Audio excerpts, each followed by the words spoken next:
The last week of Charles II a king's final days in his own words. It began like any other February morning, cold, grey, and damp, the kind of weather that creeps into your bones no matter how grand the fire roaring in the hearth. I had been feeling under the weather for a few days now, but nothing of much concern. I had lived through far worse, exile in France, hiding in trees, even the Cromwellian years when England felt like it had turned upside down. A little bout of fatigue was nothing in comparison to what I'd endured before. But something was different about that Monday. The 2nd of February, 1685. It was not just fatigue. My head pounded relentlessly, a strange pressure behind my eyes. And then came the shivers, uncontrollable and fierce. I excused myself from the council meeting early, retreating to my chambers, hoping some rest would clear my head. Yet by evening, I was worse. My hands shook, and I felt a heat coursing through me, though my skin was clammy and pale. I summoned my physicians, and thus began the torturous days that followed. Tuesday.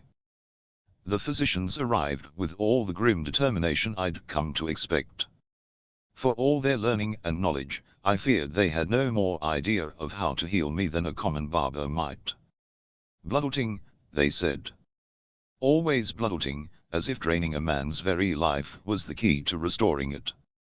I lay still as they opened my veins, though inside I raged at the absurdity of it all.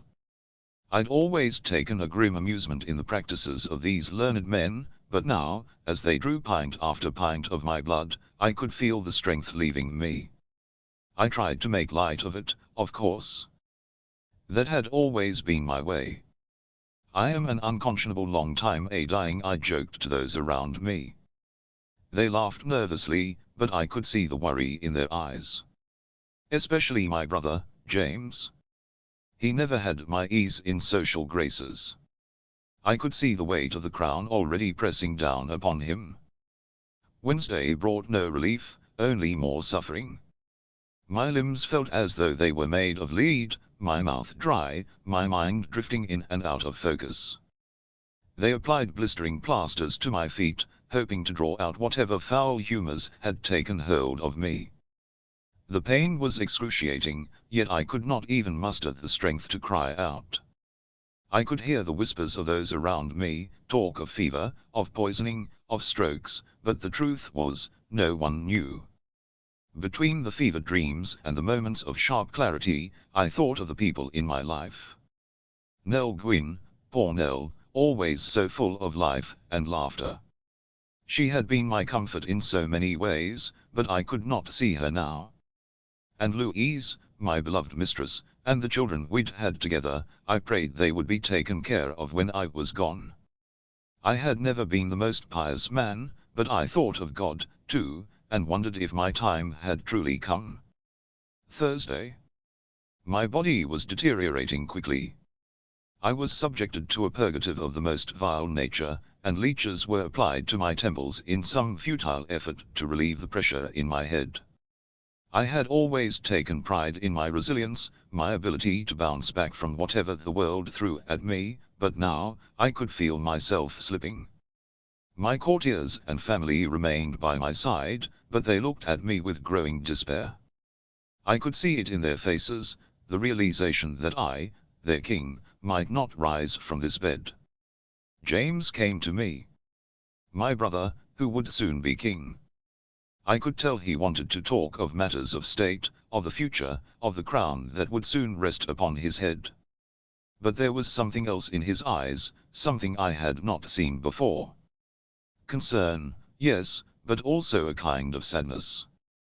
He knew what was coming, as did I. Friday.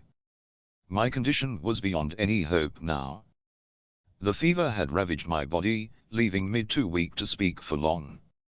In those moments of clarity, I made my final wishes known. I asked that my debts be paid, especially to my poor mistresses. It was a strange thing, thinking of all the people I would leave behind. James would have the crown, of course. He had always been the dutiful brother, though perhaps too rigid for the times that were coming.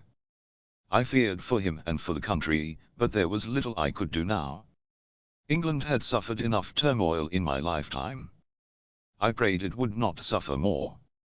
And then, finally, I whispered my last and greatest request. I asked for a Catholic priest. My faith, such as it was, had always been a private matter, a secret between me and God. But now, with death approaching, I wanted the final sacrament. It was a risk to ask for such a thing in Protestant England. But I knew James would understand. And so, Father Huddleston was summoned in secret, and I confessed my sins. God only knows how many there were. Saturday, the 7th of February. My body was spent, and I could feel the weight of death upon me. The last rites had been given, and there was nothing left but to wait. I thought of the years of my reign, the Restoration, the Plague, the Fire. The good times, the bad. I had always strived to be a king of the people, to bring some levity to the role, to rebuild what had been lost. But now, it seemed, my time was done. I turned to those gathered around me, my voice barely a whisper. "Let not poor Nelly starve," I said. It was my final jest, though there was truth in it. And then, with a final breath, I let go. And so, it ended. The reign of Charles II, the merry monarch, was over. My life had been filled with triumphs and tragedies, with love and war, with laughter and sorrow. I had returned to England a king after years of exile, and now I left it once more, this time, for good. I hope they remember me well.